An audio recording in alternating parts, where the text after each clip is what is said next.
You're listening to the Podcast Detroit Network. Visit www.podcastdetroit.com for more information. The views and opinions expressed on this show do not necessarily represent those of the network, its advertisers, owners, or sponsors. What's going on? This is episode 229 of the IT and the D Show. And guests this week include Ian and Chris from Soothsayer Analytics. We're going to be talking about big data, machine learning, AI, and buzzword bingo is going to be happening in the studio tonight. I cannot wait. Also, segment number 2, Dan Gregory's in the house. He is one of the engineers over at Creative Breakthrough CBI. Also, one of the hosts of Security Jabber. We're going to be talking about tech trends, security trends. Security and properties of security. Yeah. Security accessories. Demented and sad, but social. Yes.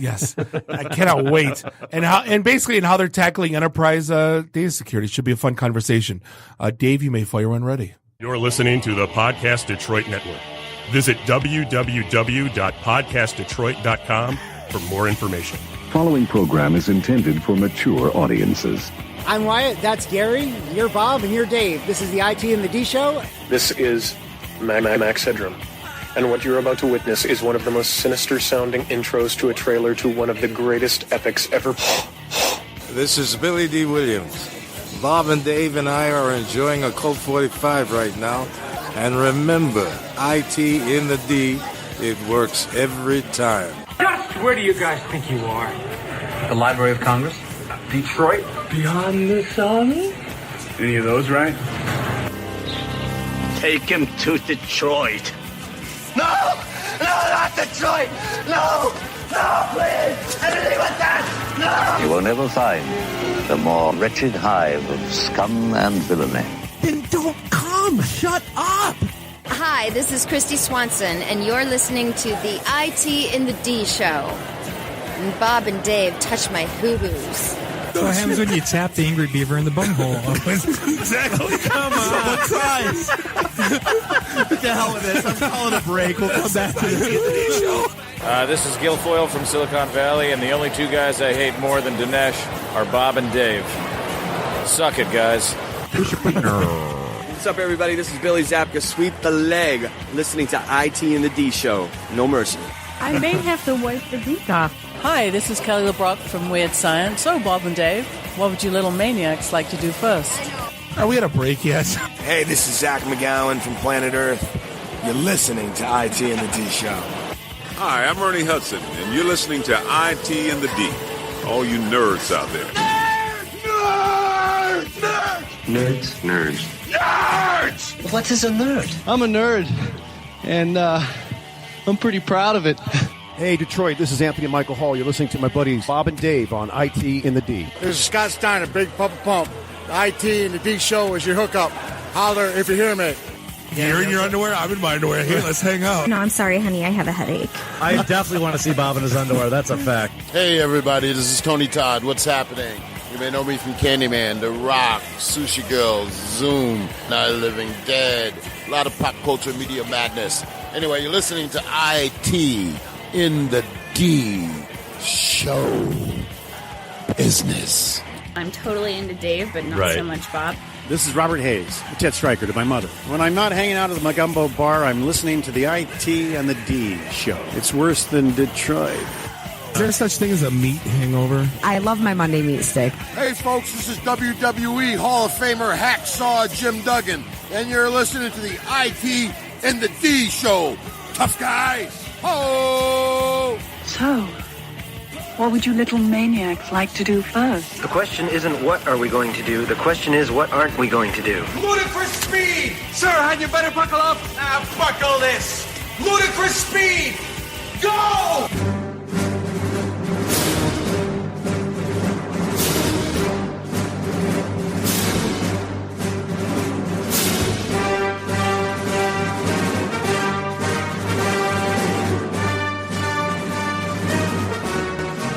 Welcome. What's going on? This is episode 229 of the one and only IT in the D Show. We're broadcasting live here in Studio One in Podcast Detroit in beautiful Royal Oak, Michigan. It's Bob the Sales Guy hanging out with Dave the Geek, Nuri the FNG. Randy, I do the Twitter's Walker, is in studio. Find us online itinthed.com, and subscribe to us everywhere fine podcasts are sold. Do us a favor. Mark your calendars. Go to the Meet tab on our site. That's MEET. We got 3 events coming up over the next 10 days. We do it. Dude, the beginning of this year is just not pretty for our livers at all. Good. I'm welcoming it. Mark your calendars. On the 9th, we're going to be in Ann Arbor. Randy's going to be there at the Haymaker at 5 o'clock.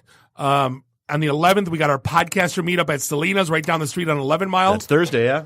And then on the 18th, and we should point out with those that you don't have to be on our network to come to that. You don't have to be a part of Podcast Detroit. The doors are open. I mean, podcasting, properties of podcasting.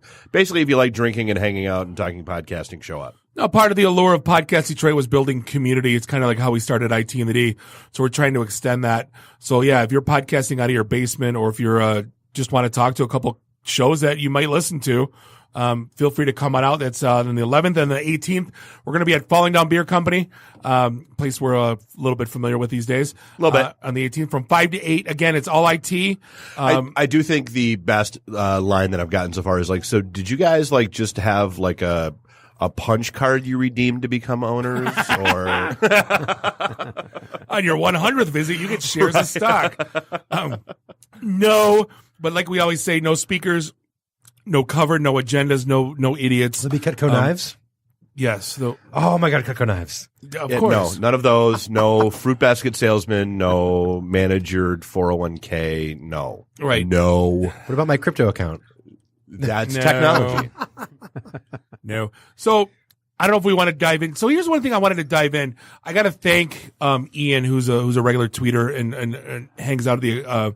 He actually came on Saturday and dropped me off one of the Super Nintendo classics that I've been jonesing for. Suck up. I totally is. But he turned me on to a game, and I wanted to, for 2 minutes, I want to talk about gaming real quick. It's called, Cuphead? Cuphead. Yep. And if you've never seen it, I highly suggest giving it a look-see. It's a guy's been developing this for 4 years. It's based on 1930s, Mickey Mouse. It was been hand drawn for the last 4 years, and like Steamboat Willie stuff. Yeah, and it's kind of like Super Mario. It's all boss fights, but it's insanely I gave it to my 13-year-old, and she says it's Rage City because it's a difficult game. But how cool! I mean, it's one of those things where you're kind of taking gaming to an entirely different level. It's so worth the checkout. It's like Disney meets Clockwork Orange. Totally, kind of thing. yeah. Just like early. Well, and we touched on this somewhere between 4 and 6 months ago. We touched on it because there was some controversy about it because some people got cranky because in some of the sections they use because it's very old time cartoony. And in some of them they went old time cartoony blackface and some of that kind of stuff that people got cranky about. Yeah, see, shame on that. See, I didn't know that, and you brought it up to me today, and I go, you can't edit that out. I know you're trying to be real to the era, but come on, man. Yeah. Don't be a shit about it. Dirk. Right. But one of the things I wanted to touch on before we dive into the IT stuff is, we read for 3 weeks, we talked about Battlefront 2. All right, so 2 seconds though. God bless whoever it was that hosted the Golden Globe Awards last night. Oh boy. The funniest joke of the entire night, I thought, was when he looked out in the audience and he said, and for all the male celebrities here in the room, tonight will be the first night where you can hear your name read out loud and not panic. Boom. And so Oprah's running for president too, apparently, right? yeah. You get a tax break and you get a tax break and you get a tax break. Wait, because her track record is giving people stuff they have to pay taxes on. Oh, so and you got to pay taxes and you got to pay taxes. Yeah, right. She goes ask the entire country to look under their chair and look for their tax break. Yeah, right. No, I wanted to touch on Battlefront 2 because we trashed on it for 3 weeks, and I'm waist deep into it now. I've been playing it a lot. And I don't get where, it's funny how people got butthurt over something I don't think they understood. I'm not missing anything. The whole big beef was you can't get Darth Vader. You can at the end. You can't, right.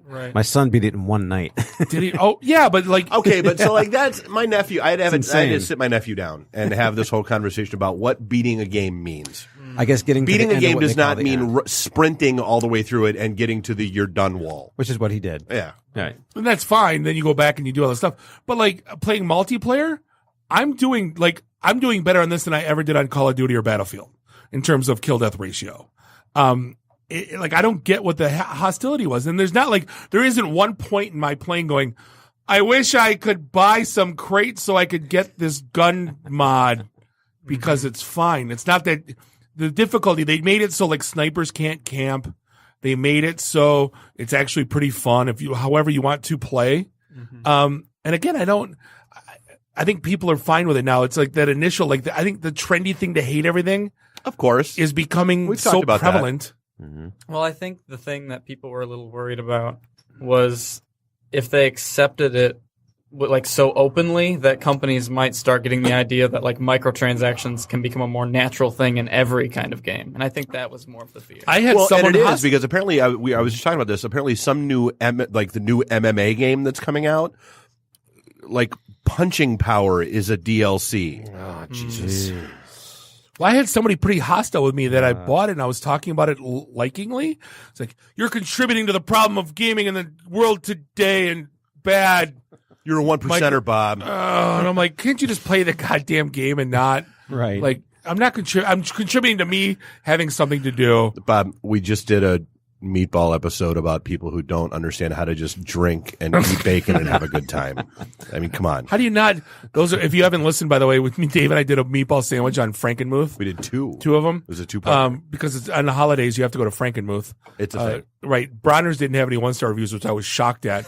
But I'll be damned if the rest of the places. Well, no, they did. They only had like 4, which is why it wasn't funny enough to roll with. Yeah. But senders and all that, like people that don't get it and think it's like a period piece, people wearing lederhosen, it's absolutely hysterical. Yeah, people compared the costumes they wear at the Bavarian Inn to a Star Wars convention. It was amazing. So some absolute shocking news came out that there's apps that listen to your TV activities. Right. So that was the weird thing because everybody's all Facebook is listening to you conspiracy theory, and apparently there's this kid Alfonso that yes, allegedly listens, but it's allegedly only trying to listen to what you're watching on TV so that it can then sell that information to the advertisers. I think they've been trying to figure this out for years, basically. Like, what do you watch in your TV? If you're just sitting there watching broadcast television, they have no way of telling what kind of saturation the ads have, right? But apparently they found 250 apps in the Google Play Store and a bunch on the Apple iOS Store as well that have this technology baked in. And this is not the first time this has happened.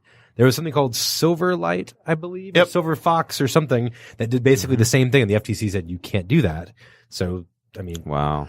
Well, because, let's be honest. We all know that Nielsen doesn't work. It's completely flawed. Arbitron doesn't work. Rated #1. Right. And we've talked about this. Like, Facebook had that debacle, about a year ago, where it was like, and this is where all those conspiracy theories started, where it started prompting you as soon as you started a post that you were watching whatever happened to be on your TV.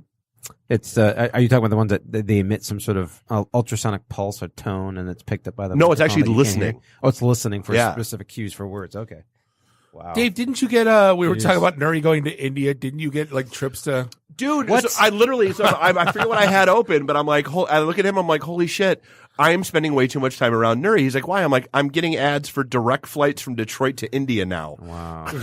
Right. Jesus. It's not like I talk about India all that often. You're not on Expedia.com looking for India? Yeah, no. Trips, no? It was some random app that I opened up, and the in-app ad was Detroit to India direct flights. And what's even scarier, these are in games. So your kids basically are downloading these games, click accept on the terms and conditions, if it even tells you there.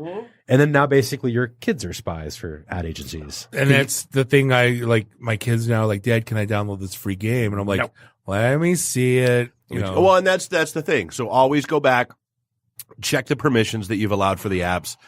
Turn off the microphone if it doesn't seem like it needs. Dude, Clash of Clans could turn on the front-facing camera, and there's no way you wouldn't download that app. Let's be honest. Well, yeah, I turned it off. So, right. Don't you dare take away my Clash of Clans, but don't you dare spy on me with a front-facing camera. Right. A couple years ago, actually. Do you guys remember when Pokemon Go came out? Oh, yeah. 30 gigs of people on the toilet playing Clash of Clans. People freaked out with that game when they realized, permissions. No one really cared about the permissions for apps. But Dude, Facebook Messenger. Yeah, that was the one. Was the one that, made me want to just start choking people. Because they freaked about Messenger but had no idea that it actually asked for less than the Facebook app itself did. Wow. And for those Idiots. at home, you can actually go into your iOS settings, privacy, microphone, or on Android, go apps, notifications, app permissions, and then microphone. And you can see which ones of your apps are needing a microphone. And if it doesn't need it, turn it the hell off. Yeah. I can see Don't the you dare future. take away from my Siri, though. Right. Yeah. I can see in the future where online marketing ads that follow you, just like you were saying, Dave. All of a sudden, you turn around and say, I'm going to play some Call of Duty or Battlefront 2 or whatever, and you get on and you see like literally the Death Star floating in outer space with a commercial with a little ticker tape thing going around it. That's right, around the little center, like the center line. To India yeah, right like now. yeah, It's like at an how the arena, hell? Like baked into the game in real time. Dan, we're probably going to need help on this one too, but like the bomb that dropped this week and the one that got all my friends kind of in an uproar that are in the data center business was this Intel thing, basically talking about for the last 10 years. And I loved Intel's response. They didn't say it's not a problem. They just said, "Hey, it's not just us." Yeah. Right. A little, it's not just us guys. Come on.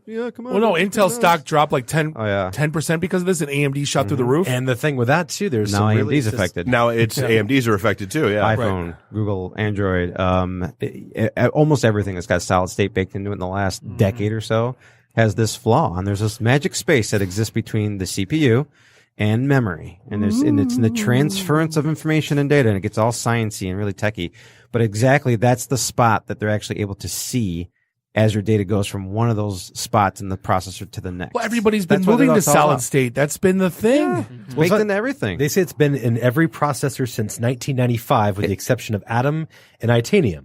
And that also, I mean, if it's on your own computer, maybe a big deal. But if you're in a hosting environment and you have 100 virtual machines running on the same physical chip, basically you could peek into memory of any of those virtual machines running, right? It's all yours. So apparently it's funny. Intel didn't even know. The CEO was just on CNBC. I'm reading the updates. And the Intel CEO basically said Google told him 2 months ago. But didn't the Intel CEO knew in June, sold stock in October. And this came to light. The Intel so he CEO. went on TV and said Google told him, and that to kind of cover his ass. Lies. Oh, see, can't believe anything anymore. I think there's already investigation into that stock sale. It's kind of weird. And then they've been patching it this week. So Microsoft pushed out a patch which bricked some AMD processors. Yeah, which what the hell?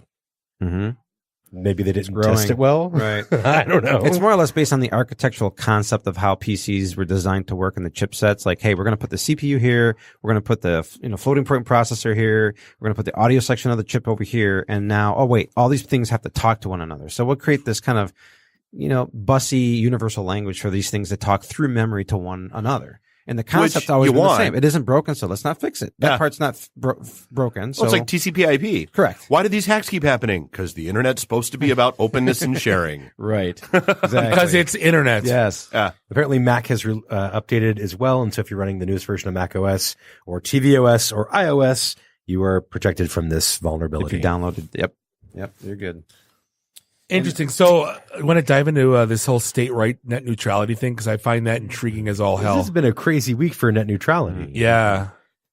No, just if you haven't been following, the federal government has had this weird ruling and it's getting appealed and the Senate has put enough votes to get it appealed and it might go through. Who knows what's going to happen? Well, no, there has to be a hearing and a vote now. Right. Because they've hit the threshold of 30. But what I found interesting, because California and anybody who deals with anything web related knows that California is a giant pain in your ass. And Massachusetts. It's true. I mean, California is the one that passes all these weird laws and weird rules, and they're always tighter about this, and, privacy and all that Everything stuff. causes cancer in California. Exactly. Right? Yes. So you have, you have to code basically your website to handle California's nonsense and then flutter out through. God's bless y'all, California. Yeah, exactly. And so they were the first ones that came down and said, okay, well, the federal government says there's no net neutrality. Well, we're going to pass a law that says there is. And so is Washington now and New York and Nebraska. Surprisingly enough, Nebraska. Yeah. So, but how does that work if Cornhuskers. my data center is in X? And then serve data to California? So basically, if I don't, do you serve data to California? All right. So if I'm Verizon, through the phone. I'm trying to think of scenarios where you wouldn't. No. Right. pretty much anybody that serves. So basically that just threw a monkey wrench into the entire, all the things. Yes. Because everyone's going to ping through California one place, way, shape, or Yeah, form. welcome to peering networks. And Right, yada, yada, right, yada. Yeah. right. And also, if I'm Comcast or if I'm Ameritech or any of these people and I have customers, California is a major market. Washington is a major market. So am I going to segment my network up No. it's Handle that weird. differently? No. No, but that's the thing. When people try to screw with stuff, people try to figure out how to not screw with stuff. Yeah.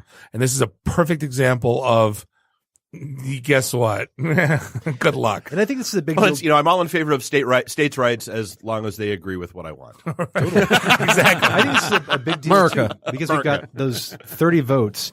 If you are a senator or a congressperson, the millions of comments that went to the FCC should tell you that the public overwhelmingly wants We this. have spoken. And if you vote against this, your ass is out next term. We'll remember. We will, yeah. We'll remember. Oh, yeah. The internet never forgets. Yeah, we'll remember. Right. No matter how Until hard you edit recognize the Wikipedia, name in the voting never booth going, forgives. I like Carl Levin. And you forget he voted.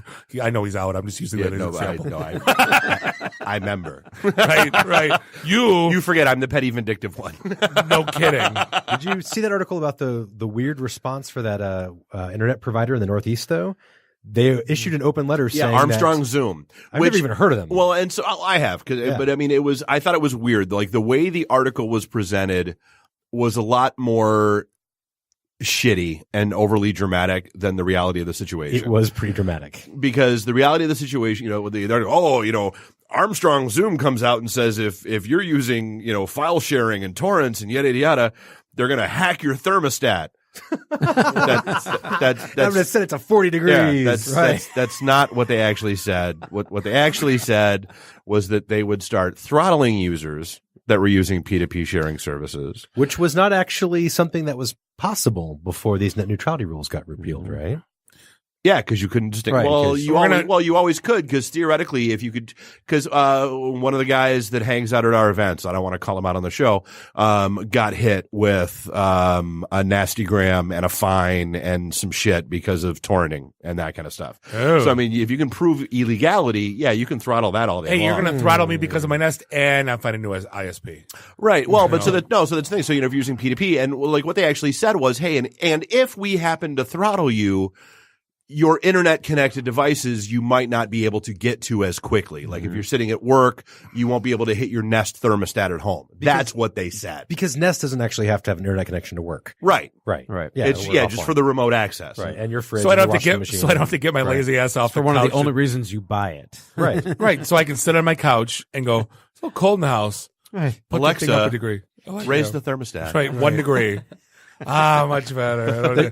I'd have to get up for nothing. You're going to get discounted tickets to Caribbean after that. It's like, oh, you must want to go somewhere warm. There you go. Yeah, because it's always listening. So speaking of the dumbest thing that I think I've read in a long time, now when they tried to sell bottled water to us and we bought it, oh mother and it of became God. such a big industry, we joked that the next thing is going to be like Spaceballs where they're selling Perry Air, right? Canned air, or, well. Someone went out and realized that people are really stupid and they'll buy pretty much anything, and they're marketing raw water.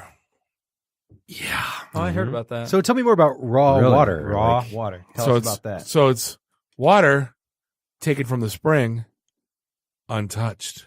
Wow. And it's not cooked, so it's raw. Yeah. Is water from a puddle considered raw water? It's like water sushi. Raw sewage. No, it's not from the water. No, it's from like springs or I mean a hose. I mean natural springs. Right. I mean hose. Raw. I mean This pretty river that looks pretty clean. I mean a hose from the Muni. But like they're going to market. And here's the thing. There's granola hippies that are like, it's so much better. Gotta have some raw water. The minerals. You can't sacrifice the minerals. Well, I grew up on a The farm. natural nutrients of water. Why do you hate the planet, man? You got to drink raw water. I grew up on a farm and had a well. Is that considered raw water? Yes. Could I sell that for Yes. $27 a freaking liter? Right. We call that a diuretic. Is that what they're charging for it? $27 a liter, and for a 2.5 gallon container, it's $69. And I saw pictures of a grocery store in San Francisco, and the shelves were empty. That's that's the only place on the planet you can sell that shit. You can't get away with that. I don't think anywhere else. on the planet. Can I make a raw water coin as an altcoin and like sell it on an exchange? Yeah. I want to start a company where Lake St. Clair, just get in the Detroit River and just start grabbing bottles. Go out to Belle Isle to Hipster Beach and just like take your jug and go. Right. Yeah. $69. And every time you go globe, it's $69. You can call it holy water. Came from St. Clair. Came from a hole. Right. Right. What is it? Come on. Honestly, air's next. No, they do have the oxygen bars in Vegas. So I mean, you could been to one. Yeah. You see now? Why would you? Actually do that? Worked in a nightclub that. Why would you do that? It makes your vision a little bit more clear. It does not. It does not. Like you're so. Well, no, it actually does. Make you tingly. Like if you get hyperoxygenated, that's why the like casinos pump oxygen. Like they heighten the oxygen levels in casinos to keep you awake and moving. I always thought it's that like was a wives' tale. No, that's no, true. it's real. No, it's like those commercials where they put that shit under your eyes and your bags go away for like 3 hours, right? And then they come back. But you're spending like $100 on this treatment. So when you go on like on a date, like hemorrhoid cream, right? Totally. Your hemorrhoids go away, but only for 3 hours. Come on back. All right. Oh my gosh. So hey, speaking of P2P, let's take a quick break. We're going to come back with Dan Gregory from CBI and the Security Jabber podcast. This is the IT in the D podcast. And we'll be right back. IT in the D. Read, meet, listen. Networking Detroit, one beer at a time. Hey, this is John Schneider from Nip Tuck Smallville, the haves and the have-nots. Oh, Dr. Quinn, Hot in Cleveland.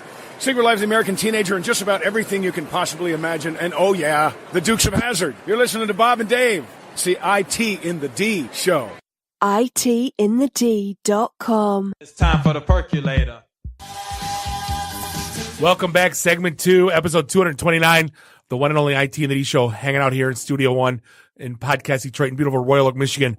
Bob, the sales guy, hanging out with Dave the Geek, Nuri, the FNG, Randy, I do the Twitter's Walker. Find us online, itinthed.com, because we are IT in the D. And you still aren't. Go away. We love you. We love you so much. But hey, we're very. Thanks for listening. Yeah, exactly. You're the best. Thanks for the numbers. We're very lucky to be joined by an old friend of ours, but someone that did a podcast at like 7:00 and hung out to be on ours. So we appreciate the time. But hey, Dan Gregory's in the house. He is one of the chief geeks over at CBI, Creative Breakthroughs. What is happening? Hey guys, thanks for having me. Just kicking off the new year, thinking about, like everybody else, I want to change my life and do good and everything so I can forget it in about 5 more minutes. You're not going to stop drinking and you're going to gain weight. No, we've always said that. So our goal, we're going to buy a building, and we're just going to name it Resolutions. And January 1 to 31, it's a gym. And then February 1st, it converts to a bar. Can we serve live great water? idea. We'll serve raw water. I love it. Yeah. We'll have raw water there. Yeah. Oh, it's a great I like idea. the idea of just having a bar called the gym. Yes. I'm checking in at the gym. Where are you going? I'm going to the gym. I'm picking stuff up and putting them down. It's beer, but I'm still picking stuff up. So, hey, I mean, your life pretty much has encompassed securing networks and organizations for what, 20 years? Yeah, I've been CBI for 15 now, and I've been doing this for like 2 decades. You've probably seen everything and anything. And I mean, one of the things that, A, we want to talk about, or B, what's on everybody's mind is, you talk to enterprises as much as we do. And it seems like to be there. I saw a vendor matrix recently. Yeah. And there's about 20 segments of quote unquote IT security. Within those 20 segments, there's probably 20 top vendors. You have, this massive poster of vendors. How does anyone make sense of this whole ball of trying to get someone secure? Wow, you hit that's the topic, right? That's why IT, cybersecurity organizations like us exist, everything you just outlined. So there's a tenet, and they've boiled it down to 20 different domains, I'll call them. But it's following off the old, what used to be called the SANS 20, now known as the Critical Security Controls, or CSC, kind of adopted by a lot of other state and federal kind of agencies. They took it and they morphed it and they said, okay, listen, we're going to keep 20 major things that you need to do. Number 1 is know where all your shit is. Number 2 is, be able to configure all that stuff. Number 3 is make sure you scan it for vulnerabilities. And the list goes on and on. It's prioritized though, and it's very specific in how it's prioritized. It's kind of cool. So they get together, and by there are 20 or so different state agencies, some federal agencies, some very large organizations Smart people get in a room and they say, listen, let's look at all the last breaches of the last 18, 24 months and then rearrange the 20 based on what we think we need to defend against moving forward based on that. So that's how the numbers 1 through 20 came about and how they're ordered the way they are. And why number 1 is, and like in a journey, you have to know, where you're at before you can go anywhere. Number 1 says, know what is on your network. Thou shalt know what is plugged into thy network at all times. That's inventory, right? Software, hardware, everything that plugs into or can come in contact with data or a human being or the outside world or the bad guys, etc. Know where it all is, right? So it becomes a very difficult thing to answer. So you go through and think about all the vendors. You mentioned that matrix. All the vendors that sell all their stuff that are designed to either tackle 1 through 5 or 5, 7, and 10 or 18, 19, and 20 of the top 20. That's why they exist. They all line up their solutions, whether they know it or not, by design, because there's certain laws of physics that come into play in IT cybersecurity. You can only do what's possible because it's been designed for it to happen, right? I can't, unless you're going to invent something brand new that's never been seen before. And that happens very rarely. Like wireless networking, for example. Remember that when it came out? Mm-hmm. I remember exactly where I was. I was like, oh my gosh, I don't have to connect a cable to the thing I want to talk to. Uh-huh. So that was like revolutionary. The last time something that big there's a few bursts, right, in IT security. That's one of them. The way, solid state drives. That's another one. Maybe not as big, but it's another like, wow, aha moment. It's cheaper. It's faster. It lasts longer, that kind of thing. So they're happening, not as frequently. And maybe when they do, they're not as big, but they still happen. But the thing is, the top 20 have been the top 20 for over 2 decades. Uh-huh. They've been rearranged. Very true. Yeah. They've been rearranged. They've been maybe renamed or relabeled a bit. Maybe a couple of them have broken off into other parts, but the 20 are still the 20. So get back to your original question, that matrix, that's the rules. That would be the sheet of music to which all IT cybersecurity tunes its instruments. They all sound different when they play different songs, but they're basically tuning up to the same sheet of music, right? So number 1, like I said, it's everything from know what you have all the way down to number 20, which is, you will conduct regular vulnerability assessments and penetration tests and do employee training, et cetera, et cetera.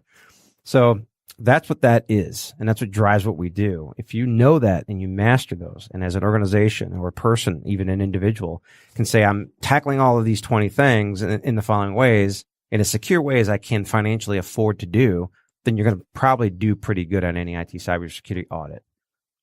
No, and that's the thing I always talk about is there's 3 things that change how cybersecurity is deployed. And, one is compliance and governance. Yeah.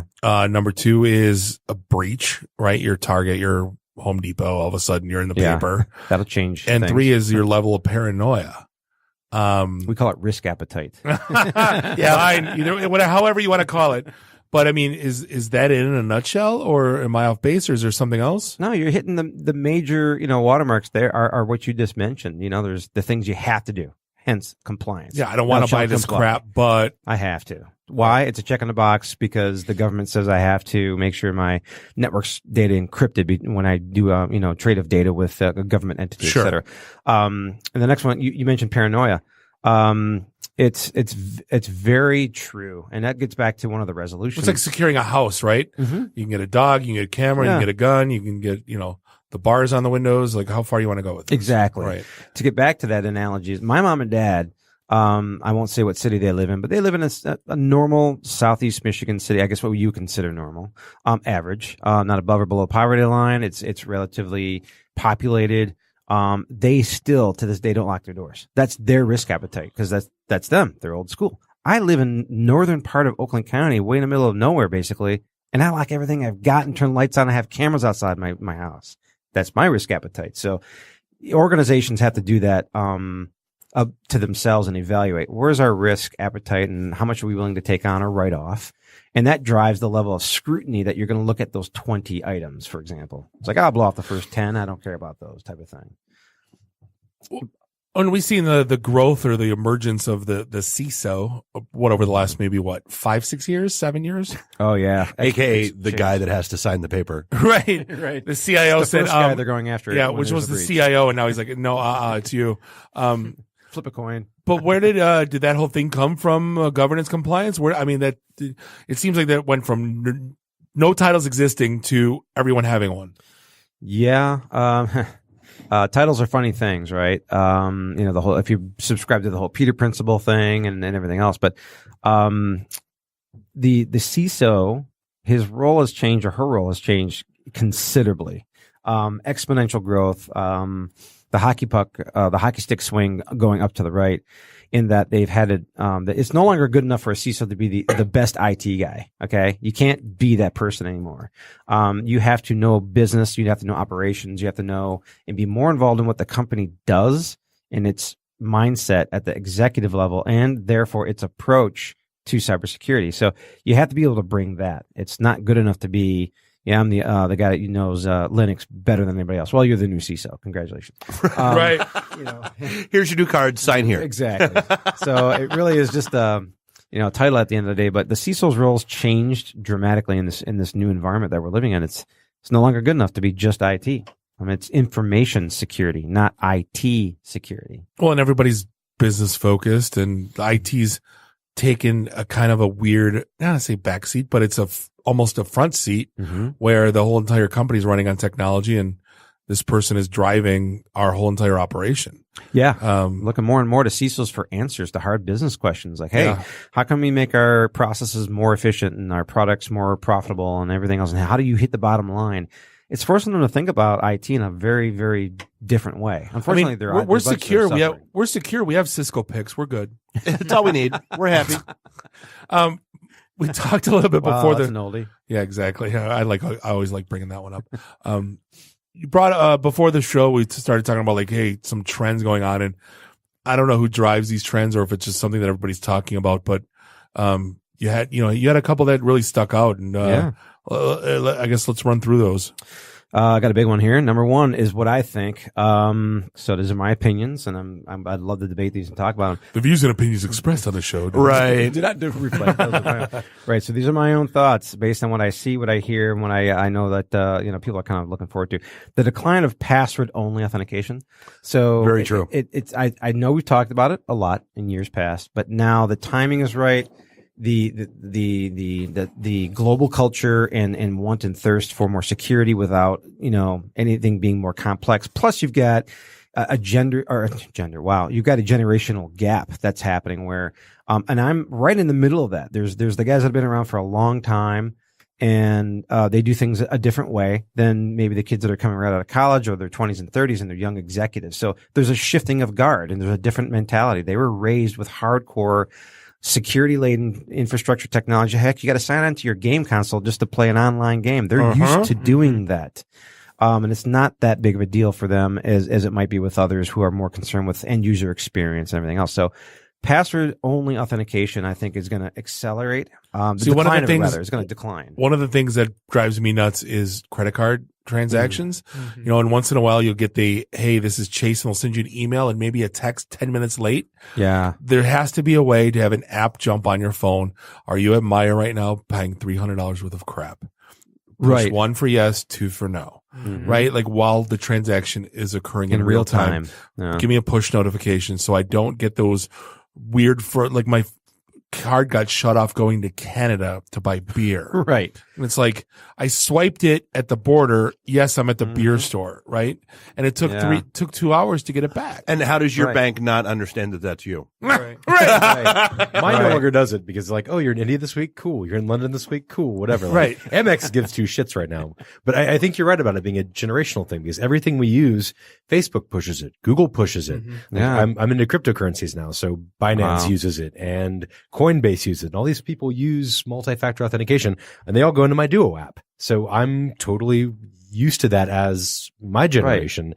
And I can see how it being more difficult, folks who don't have smartphones. I mean, it's not a token anymore. It's actually an app on your smartphone. And if you're not into apps, you may have a problem with it. Exactly. The thing that frightens me is, and I'm sorry, I didn't want to interrupt you. I was just going back to the card authentication thing. Right. You got me thinking about video games here. There's a game company, Blizzard. They do World of Warcraft. I've heard of them. Yeah, who heard of World of Warcraft before? But the thing about that is when you log into Blizzard, just a game, logging into a game, you will instantly get a notification saying, hey, are you this person logging into this game? So like I can't imagine how hard it would be to implement something like that into a credit card or something like that, or your debit card. Like, hey, did you buy these pretzels or something like that? I feel like there could be a notification going to your phone saying, approve this purchase. It's like the second you make that transaction. Sure, real time. Right, Yeah, right. exactly. So, Bob, you mentioned something really, really interesting. It's actually part of another change or prediction, I guess, if you will. The real world use and application of predictive analytics or a behavioral baseline for certain things. I'm not saying for the private citizens. I'm talking about more corporate USA enterprise where you go to work and you exhibit a certain pattern of behavior. You log in around the same time every day. You log out around the same time every day. You launch certain apps. You access certain data. You travel a little bit, that kind of thing. So imagine that now over a period of several months or half a year. You're going to get a really good baseline for what Dan Gregory looks like in over a period of 6 months. There's some spikes, there's some lulls, vacations, and perhaps, but you can glean out everything that would look normal to me and then evaluate that data. I think this is going to happen more and more. It has to because it's getting more easier to do. It's more obtainable. There are some amazing things that are coming up right now where artificial intelligence and machine learning, et cetera, are being used to accelerate the effective use of that. So it's that middle section. It's not just weird stuff going on. It's who's doing the weird stuff. Yeah, exactly. Right. Like, this doesn't look like, it looks like Dan, but it's coming from all the wrong spots. And the timing's off, and the cadence is different. And all For example, it's Bob, and yes, he's in Canada, but it's a beer store. It's probably Bob. Right. Or Bob is at White Castle and it's 9:30 in the morning. Something's obviously wrong. Right. Exactly. Wait. He just bought a Domino's pizza. It's definitely not Bob. Call the police. They have good coffee at White Castle, by the way. Yeah, wait. He's at a White Castle. No. His order pattern says he's been having that Grubhub lately. Right. Machine learning. Right. It's funny. You guys just actually did the one thing I didn't want to avoid, but I knew it would be a good second or follow up to the corporate. It's fine, right? Hey, it's your data, your equipment. I get it. I'm an employee and I'm here to, work for you because you're making me, giving me a living. Now, if it's a personal thing, right? That's a totally different concept of this. And by the way, who's collecting that data and how are they collecting that data and where's it going? Mm-hmm. Is it going towards marketing? Is it going towards, big company yes, USA? almost always all marketing that, right? and advertising. Yes. Exactly. Right. We all see it. We were just talking about it a little bit ago. It's not a coincidence that when you browse for that new jacket and you go to Amazon and guess what? The very first thing you see is that exact same new jacket you're just looking for. Or I don't always shop for things on Amazon, but when I do, there's an ad waiting for me about it on Facebook. Yeah. Yeah. It's almost like, spooky. It's, can almost read your mind at this point. The concept is the use of analytics though. And effectively using those to increase security or not to replace it. We're not ready to do that yet, just like endpoint security solutions aren't ready to get rid of their definition-based scanning techniques. That'll eventually die. But we're talking more or less an enhancer now, which is going to, greatly impact security teams, the way they do work, the way they're more predictive instead of reactive. I think it's going to be a game changer, though. We're going to see a lot more of that coming up, a big spike. That's it? No, I got more. Let's run them, yeah. Yeah. Compromised IoT devices. So everywhere we look, those IoT is baked into everything we touch. That, and the analogy is it's tired, and we all go, yeah, because really is that reality? My toaster just got hacked, that kind of thing. The concept of it though is expressing the fact that everything you come in Bob contact has a toddler in his house that constantly hacks his thermostat really? by just walking up to it. Yeah, she runs it up to 90 like every time. Really? Did she talk to the Nest? Or she talks to Alexa. Oh, to Alexa. Alexa, just potty words, to the Alexa. So no, but awesome. But yeah, that's the whole concept of IoT and security issues that are going to come. Are enterprises using IoT? Like, our enterprises is the XYZ automotive supplier using IoT, Nests, Alexas, the plug-in devices? Are they disallowing it at the desk? Are they allowing it? Are they allowing Google Homes? Like, that's something I'm kind of not privy to right now. I don't want to say no to that. I'm sure there's a small little recreational use of that going on right now, but by and large. But what I'm talking about is the parts and the components and the products that these companies make are laden with IoT. We have hundreds of customers, as you know, Bob, that make a product, and baked into the firmware our IoT devices. Okay, they're connecting their products. So get back to the CISO being more part of the business. They're getting pulled into that in that direction, saying we need someone to make sure that when the code is written for the firmware, when it's flashed onto the chips, when we release this version of this new gadget that's going to go in 90% of the cars that are on the road today, type of company, we're talking about effectively potentially impacting people's lives if this doesn't work right. So we need to make sure that you, the CISO, are applying what you do to the IT infrastructure internally to these devices that we make and put our name on. And that's something that hasn't been a big consideration for a long time. No. Right? There are so many hacks about IoT devices that we read about every day. When did this shift start, or is it still not shifted yet?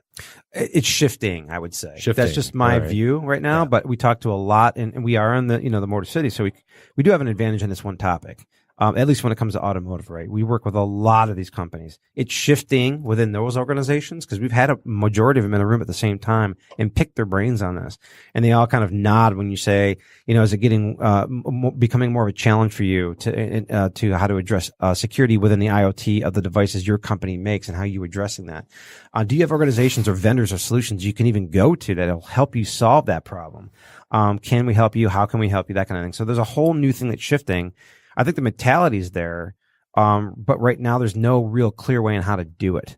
We're baking those flaws into our IoT devices, and they're harder to fix. They're more exploitable more and more now.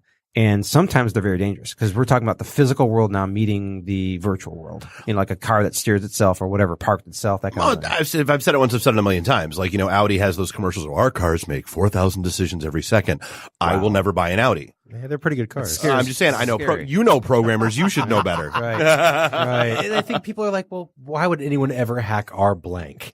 I think that's the attitude. Because it's there. Because it's hackable. Right. I can turn it into a botnet, like a thermostat, right? I mean, I'm going to put on my old hat guy here for a minute, and Dave and Bob join me in this journey here.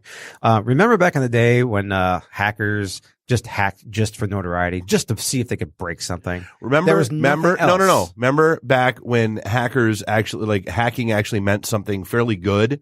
Because you were exploring, you were checking shit out, and you would leave a little text file in the root directory. Hey, here's how I got in. You might want to patch this. That's what it was. Right. And then along came the script kiddies. And now, Teardrop. Now it's been monetized. You can make money. It's a $1 billion organization. It is a state-sponsored industry. Right. Well, no, I mean, that's honestly, that's part of the problem these days is that you can, back in the day, if you were going to be a hacker, you had to learn and you had to know and you had to understand. Now you don't. Now you go to one of 87 million websites, download whatever powerful ass tool you want to download, pop in a URL and click play, and that site's got a DDoS attack going against it. That's kind of the issue. Yeah. There's no with great power comes great responsibility understanding. Are you saying there wasn't Google before Google? I mean, Alta Vista hardly counted. Let's be real. Right. Alta Vista. Or Ask Jeeves. Ask Jeeves. So the concept on that one, excuse me, is IoT, and it's pervasive, and we're going to have to learn better ways to deal with it. So attacks that compromise IoT devices are generally going to get worse because there's more of them, and there's more, and they're targets. They just are. SCADA systems. This goes way back to the beginning of the beginning, right? That's all there used to be is, actual manufacturing systems that would turn on a valve or off a valve, speed up a conveyor belt, slow it down, do whatever.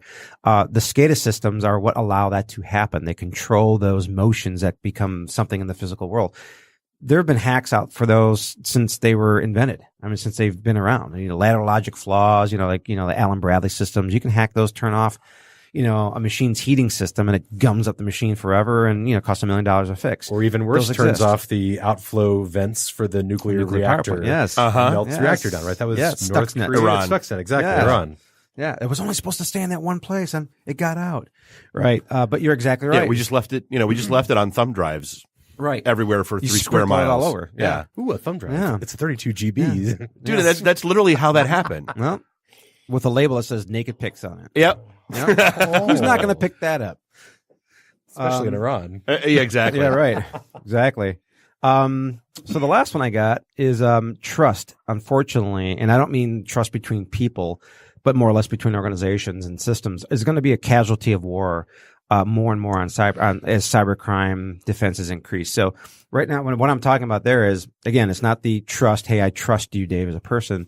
It's the trust between my organization and yours. If we want to have a free exchange of ideas and electronic commerce and revenue and et cetera, the trust factors between us are going to have to increase. Because as we engage more in a war on cybercrime, you have to do things like encryption. Okay. Unfortunately, the good and bad about encryption is the good word about encryption is everybody should do it. It's generally a good thing. It makes the hackers' jobs harder in general across the board.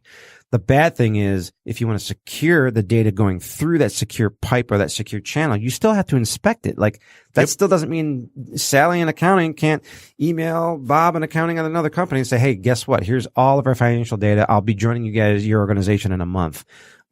It's going to be encrypted. No one's going to see it. I can't inspect it. So the trust between those two organizations is going to have to change and become more stringent and different, I'll call it. Maybe not so much stringent, but we're going to have to figure out better ways of inspecting the traffic before it gets encrypted, or to decrypt it, look at it and recrypt it again. That'll introduce some other challenges, but trust being a casualty of the war on cybercrime. Well, yeah, because I mean, almost every major hack you've heard recently has boiled down to third-party vendor. Mm-hmm. Oh yeah. It's somebody found the weakest link in the system or in the chain that allowed them to gain access to all of the things upstream. That's where the issues are. Exactly. You don't kill the whale with one shot. You attach a bunch of leeches to it and let it suck it dry. Yep. And so that's that third party vendor risk management. Actually, it's one of the other items that I was going to talk about, but cybersecurity is only as good as its weakest link, and your links in this case are your third parties that connect to your organization. You can have the perfect network. You're still going to have to poke a little hole in it to allow data in and out of it. Otherwise, you're back in 1970 and everybody works on their own independently. It's the age of the internet. So token ring for everyone. Right. Wow. Yes. ARPANET and BNC connectors right. and all that fun stuff. Yeah. Vampire taps and swearing. Oh, God. Yeah. Wow. But hey, Dan, we're going to cut you loose. I hate to do problem, it, but we're man. up on the top. Yeah, thanks for having me. Hey, if you want to dive deeper into what Dan's talking about, it's a phenomenal conversation. Check him out at the Security Jabber podcast right here at Podcast Detroit. I believe it's everywhere. Find podcasts are sold. Yeah. I believe it's securityjabber.com as well. Securityjabber.com, yeah. And then if you want to see him at work, CBI secure.com. Correct. Right down Detroit, right across from you can see the little Woodward corridor right on Library Street. Yeah, right there behind the Copyright Building. Yep. Right in the middle of all the fun. But no, appreciate the conversation. Appreciate the insight. We'll definitely bring you back whenever you're available. So yeah, hey, we're gonna take a quick break. We're gonna be back with Ian and Chris from Soothsayer Analytics talking big data. This is the IT and the D Show, and we'll be right back. IT and the D. Read, meet, listen. Networking Detroit. One beer at a time. Hi, I'm Brittany Daniel from The Game, and you're listening to IT and the D Show. ITinthed.com. Welcome back, segment 3. This is episode 229 of the one and only IT and the D Show, broadcasting live here in Studio One in Podcast Detroit in beautiful Royal Oak, Michigan. Bob the Sales Guy hanging out with Dave the Geek, Nuri the FNG, Randy, I do the Twitter's Walker. Find us online, ITinthed.com. Don't forget, hit the meet tab for all the meetups that's coming up. We have a crazy schedule over the next year. Yeah, pretty much. That's reality. But we will hopefully we will see you soon, and otherwise appreciate you listening. Yeah. So hey, we're lucky enough to be joined last minute. This is like we start the new year, and we're like, oh crap, we don't have any guests. We got introduced to. Glad we can be your fillers. Yeah, exactly. But we got introduced to with our old friend Caston Thomas. But we have Ian and Chris on the line from Soothsayer Analytics. Gentlemen, how are we? Soothsayer. That's what I said. Soothsayer, not Soothe the Sayer. I said Sooth. It's not someone named we Sue. Accept both. It's not someone who's named Sue who's a sayer. No, Soothe. Sooth. We do have a Sue. Hi, this is Sue with She is a Soothsayer. sayer. Yes. John Stout with Stout Systems, yeah. So hey fellas. Hey, go ahead. No, I say Chris, you're one of the co-founders. Ian's in studio with us. He's one of your biz dev reps. I guess I don't know if you want to ask Ian first or Chris. I guess give us a kind of mile high overview of what you do, and then let's dive a little deeper. Yes, certainly. And sorry I couldn't be in person for the pregame inebriation. I've been remotely, though, working with a bottle of absinthe in your honor. So I should also quickly apologize in advance for the voice going out. I just got back from a wedding in India, and I'm reacquainting myself with breathable air.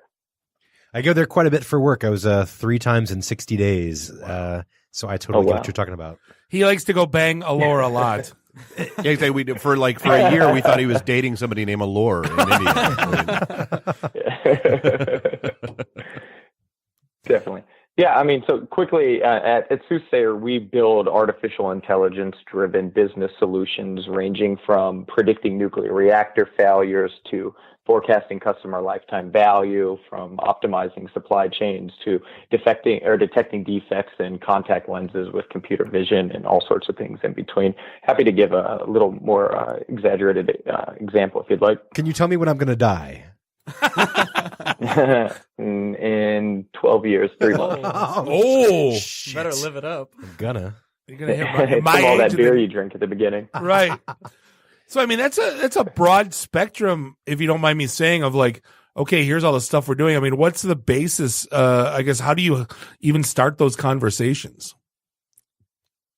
Definitely a good question. So a lot of times we'll just sit down with thought leaders or C-level folks, VPs, whoever it may be.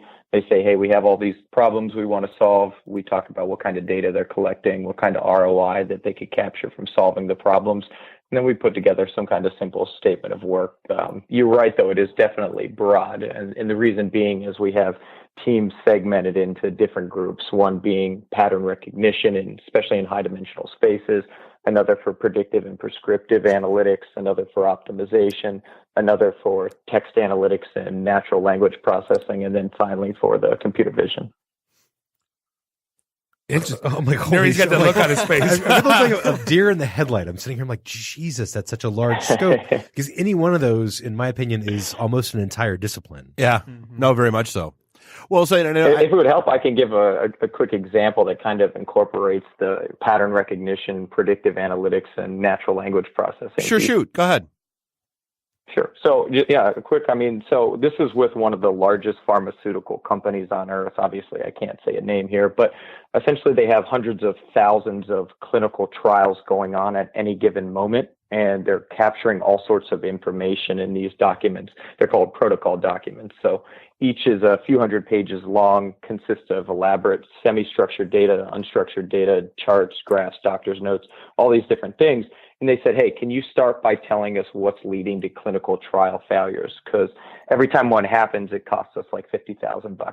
So we said, sure. So we did some pattern mining, and we came up with all sorts of really granular insights, things like experiments focused on binging molecules with uncertified agents are failing in Norway's markets due to documentation issues or whatever it may be. So they said, this is great. Now can we actually predict these? So we built this predictive system that says in advance, input all the different characteristics of a new trial, and we'll give you a risk rating of what's, the probability of failing and what it's going, what most likely is going to occur that's going to lead to it. And then, so that basically became an automated system that as trials are going on, automated alerts are also sent to relevant stakeholders if there's any sort of issues so that they can intervene.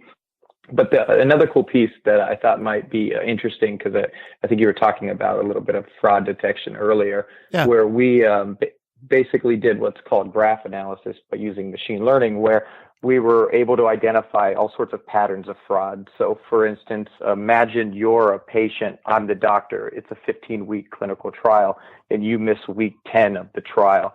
It would be in my interest to fudge those numbers, because otherwise it's, then it's null. I have to recruit new patients. I don't get paid for this one, and so on. So that we found that in a substantial percentage of clinical trials, instead of reporting a patient is missed, they would take patient A's blood sample, patient B's stool sample, patient C's urine sample, and so on, and input those values in place. If only you could see how happy you're making Bob right now. I wish next time. But fraud is such a big thing. Bob, have you been part of these fraudulent clinical trials? No, I have not. Bob's just 11 and he loves poop. Loves poop. Okay, yeah, I could see that. But fraud is such a big thing, and not just clinical trial industries, right? So fraud is huge in in the insurance world, in the customer retail world, anything that has a call center. These are big targets for fraud, and I guess you can use your models to help detect those things, right? Oh yeah, sure, certainly. Yeah, so we've even done things like identify the probability of like bankers to violate foreign exchange rates, foreign exchange laws, and things like that as well. So yeah, definitely. It's not our core area, but it's definitely something that people approach us with on a fairly regular basis. So, and just kind of scrolling through some of the services you offer, because, and I mean, here's the thing: do not worry about dumbing it down. By all means, dumb it down, because one thing we've learned is that our listeners are not necessarily in this industry. So, talk to me about unstructured data and how you deal with that and what that process looks like. Sure. So, I mean, we work with a variety of different unstructured sources of data. So, for instance, I had mentioned looking at defects in contact lenses.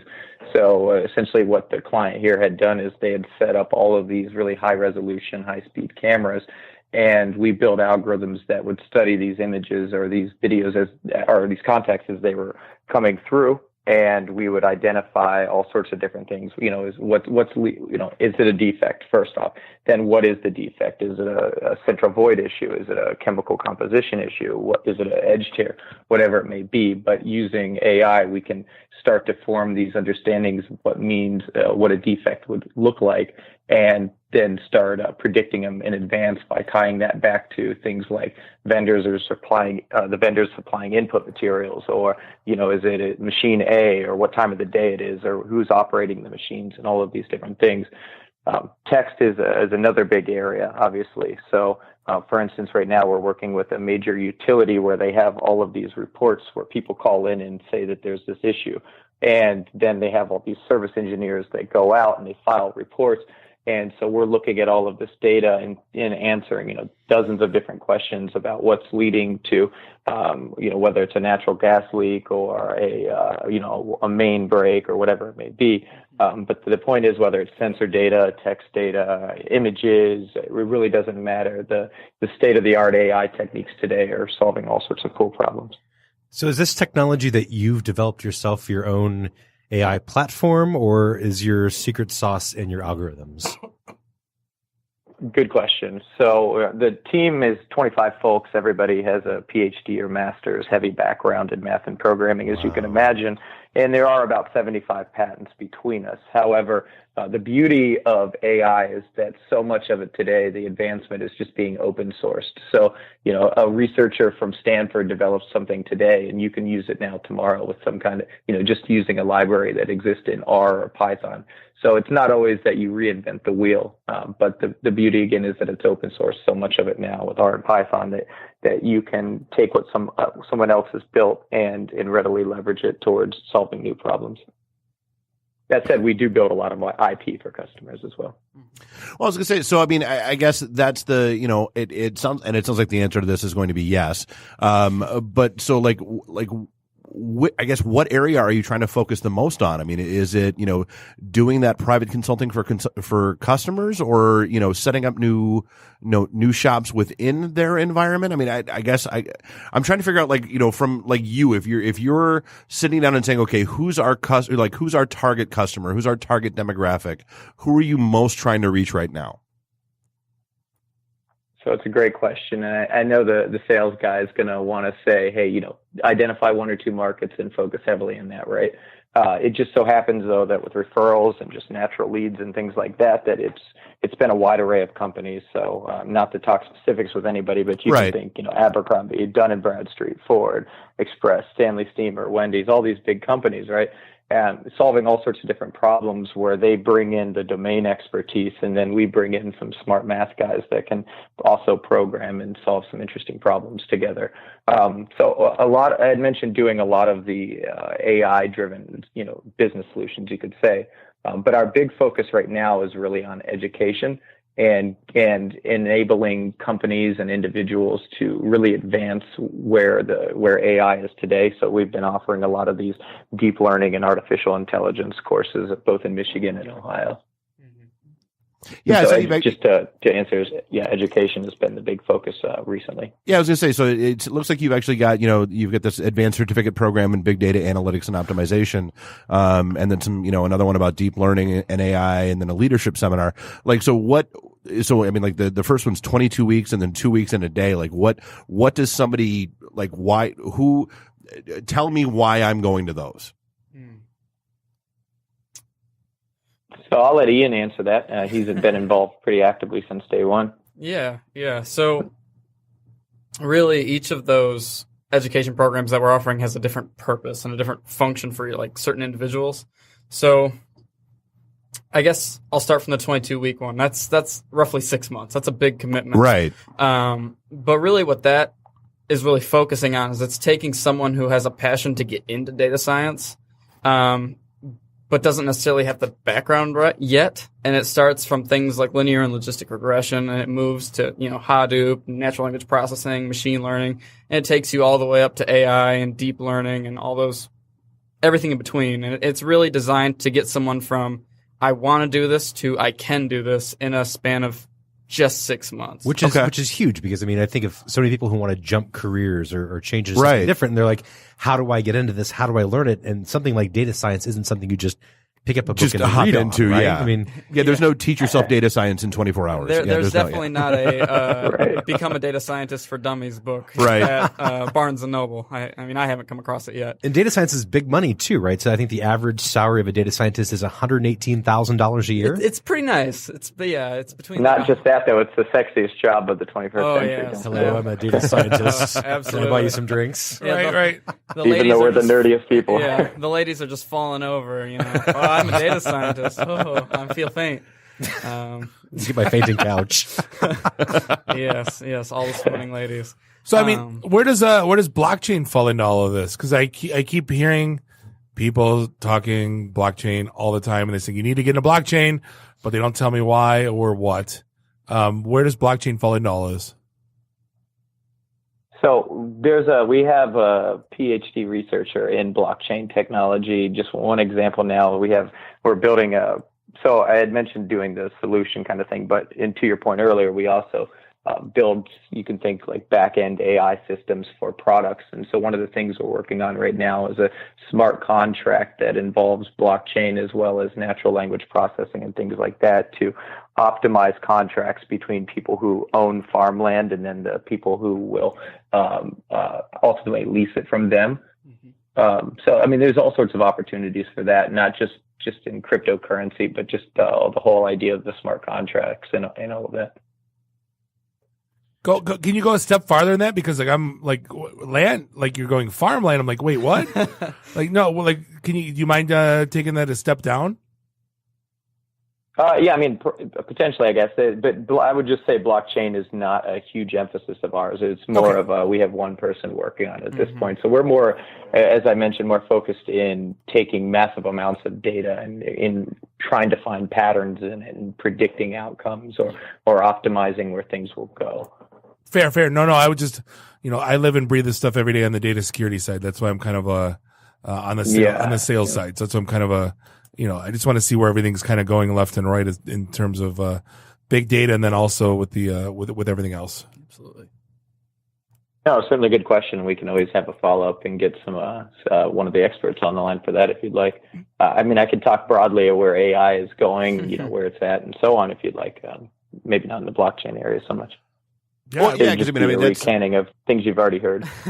Yeah, no, I remember honestly, back in the day, and by back in the day, I mean 98, 99, when I was in the emerging technologies group at GM, the first, starting to play around with neural networks and, everything, TCL/TK was the hot language at that point and all that fun stuff. So, it is interesting to see where this stuff has come and where it's going. Mm-hmm. Absolutely. The things that are being done with deep learning today are insane. Like we were just doing we've built probably 100 different problems or solved probably 100 different problems with it. But just to give you an example of the difference in accuracies, when someone is doing something like forecasting credit risk, they're traditionally doing just, essentially logistic regression on top of logistic regression and maybe getting 75% classification accuracy. with no domain expertise, we can take the same data set and we did something recently and we got 95% classification accuracy. Obviously you could say there's some overfitting and so on there. But the point is, I mean, it's just seeing crazy things, and it's obviously what's leading to, self-driving vehicles and Spotify's, recommendation engines and all these cool things. Mm-hmm. Well, and honestly, so one of the other things I see in here is that, so I guess talk to me a little bit about corporate training. Like what are you hopping into companies and doing at that point? Yeah, certainly. So a lot of times it just depends on what someone's looking for. So in the case of like working with a major retailer, we had sat down with them. We understood all the different problems that they were looking to solve. So, for instance, demand forecasting or ship from store optimization, which is essentially instead of building a new $1 billion distribution center, you model certain geographically strategic stores as mini distribution centers. So we sat down with them. We understood all the different problems they wanted to solve. And then we put together a custom 1-week boot camp to teach them the most advanced methods on how to solve all those different problems. And then also worked with them to put together solution architectures so that they could build it themselves. And then as that progressed, we do, all sorts of ongoing, you could say, mentoring to make sure that they are doing everything correctly, or if they hit any specific issues and they can't do it, maybe we'll write a few pieces of code for them or whatever. In other cases, it's, companies brand new into analytics. And so we'll sit down with all of the decision makers, all the business leaders and so on, and understand the problems they have and put together a real detailed roadmap for solving them in the proper order. I think that's incredible, because if I was a company and I was managing, in your instance, retail distribution, and I was 75% accurate, that means I have 25% stuff just hanging around not sold. Mm-hmm. So that makes me incredibly inefficient. So basically any company doing any kind of supply chain or anything where anything has to be somewhere, going from 75% to 95% could revolutionize their business. It really for sure. It sells itself. Sure. Like, you guys' job is so easy as salespeople sell this stuff. I can make you 20% more efficient based on your Excel spreadsheets that are bullshit, right? I mean, not only that, but we would automate all that Excel stuff, so you wouldn't even have to have a human doing it at some point. But Dawn has done it for 20 years. Right. She's got so many macros built. It's perfect. It's beautiful. Yeah. Yes. What is she going to do with all that free time? Well, and so, like, one of the things we always love to see, I'm curious, talk to me a little bit about this whole Kids Read Now thing that I see featured on your website. Oh, yeah. So this is, we try to do some charity work here. And so this is it's a great company started by the former CEO of a company called One Call Now. You probably, whether you know them or not, you're probably familiar with their technology, because most of the churches and schools and so on use their technology for sending out automated alerts. So he started the company with an interest really in progressing the reading abilities of kids, because there's a huge fall off when you think about the summertime if they're not reading. Yep. And so they have all this data, and they really want demographics. I just saw that with my kids over their break. Yeah. Oh yeah, what happened? Oh, I just said I saw that with my kids over the break. They just had basically 2 weeks off. And, last night we're sitting around, hey, so this little piece of paper that you just showed me that came home from the teacher that, that nobody ever paid attention to. Were you on your iPad doing your reading like you were supposed to be? No. Did you go through this like you were supposed to be? No. No, Dad, I was downloading apps that listen to the TV to tell advertisers what I'm watching. Yeah, exactly. Yeah. Man. Exactly. See, I remember the days. So yeah, we were essentially analyzing the data for them to try to give them all sorts of insights around what's leading to high and low performance, and what kind of actionable factors contribute that they can mess around with to help improve the reading scores. Man. Very cool. Yeah, I guess anything we didn't touch on. We're mind blown. Well, no, because there are like 9 different topics that I could deep dive on, and I don't honestly even know where to start. So I'm just going to go with: is there anything that we should have touched on that we haven't? I mean, there's certainly all sorts of cool things going on with AI today. And I guess I would just say that be prepared for a society where machines are going to be more intelligent than humans. Obviously, that's quantitatively, not in an emotional sense. But it's going to have a tremendous impact on everybody and every company. It's essentially this year's, or not this year's, but the century's electricity. And, as it's progressing, all sorts of unimaginable innovations are really going to become feasible. Bob's third biggest fear are the Google robots. Seriously. What are 1 and 2? Michael's, it's an art and craft supply store. And then it's equally divided among clowns, mushrooms, country and bare music. feet. And vegetarians. Vegetarians. Yes. No vegans. Oh man, I'm a vegetarian. What kind of mushrooms are you talking about? Any of them. Amsterdam. We'll talk later. Right. No, so yeah, I mean, it's, We'll and take it that's off. the scary part about AI is, that's kind of the worst case scenario that everybody keeps jumping to is, Terminators. And that's a really great question. What's going to stop? Will AI be our destruction? I think Elon Musk has talked about it and how he thinks that if we don't have some kind of worldwide governments, AI is going to rise up and take over us. No, isn't the UN already bringing up sanctions that they can't have basically guns, missiles on, even though we're doing it with drones, on like robots, like the Boston Scientific, the forest Google robots. Freaky as shit. Did you see the Black Mirror episode with a dog? Yeah. Yes. But like putting on sentry guns on those, like I think the UN is actually talking about not having that a thing. So is this a dystopian science fiction trope, or is this actually possibly a threat? I think it could go either way. Yeah. But I have a good friend who's the CTO of a big Wall Street company, Genpacon, and he says it really is the fear factor with AI is probably the biggest in history because there's all these companies and all these entities that are going to seek to ban the advancements, and they're going to be supported by all these ideologues in the process.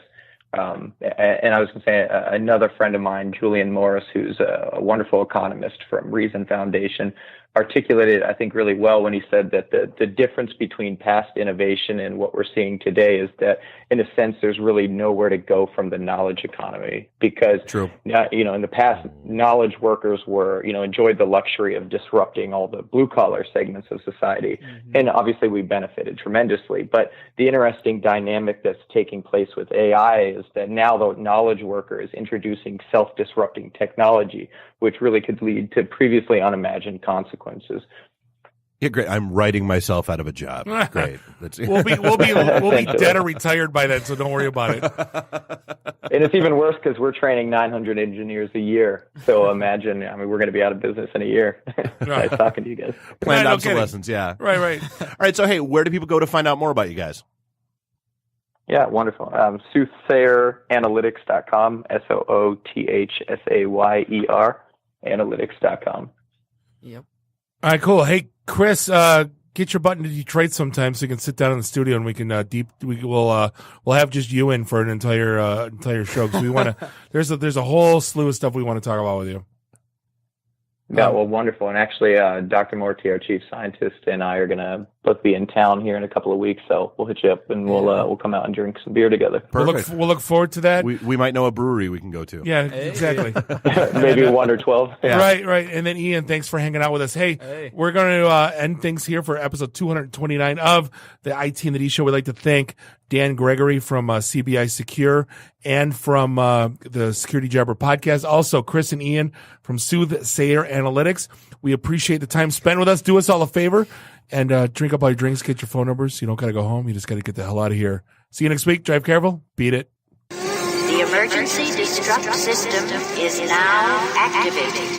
Conan, what is best in life? To crush your enemies, see them driven before you, and to hear the lamentation of their women. Long live Flash. You've saved your Earth. Have a nice day. I have come here to chew bubblegum and kick ass. And I'm all out of bubblegum. Nice shooting, son. What's your name? Murphy. Make the run. The run. Game over, man. Game over. It's over, Johnny. It's over. Nothing is over. Nothing. You just don't turn it off. I can't say no, and I don't really want to, so. Well, especially with the back doors open. Yo! Hold up! Time out! Time out! Y'all take a chill. You need to cool that shit out. And that's the double truth. Ruth Bob loves it in the can. I hope this was as much fun for you as it was for me. That's why I like it in the can. Joe, own the truth.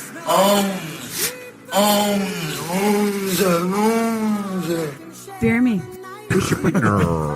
My job is to make sure this program is morally upright and cultural and wholesome.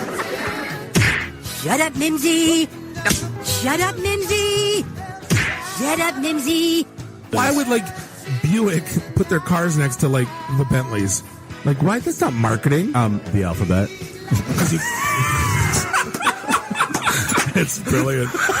Yeah, I can't take that position. That analogy sucks because it's right. Because you're getting your 8-track tuned up. Are we at a break yet?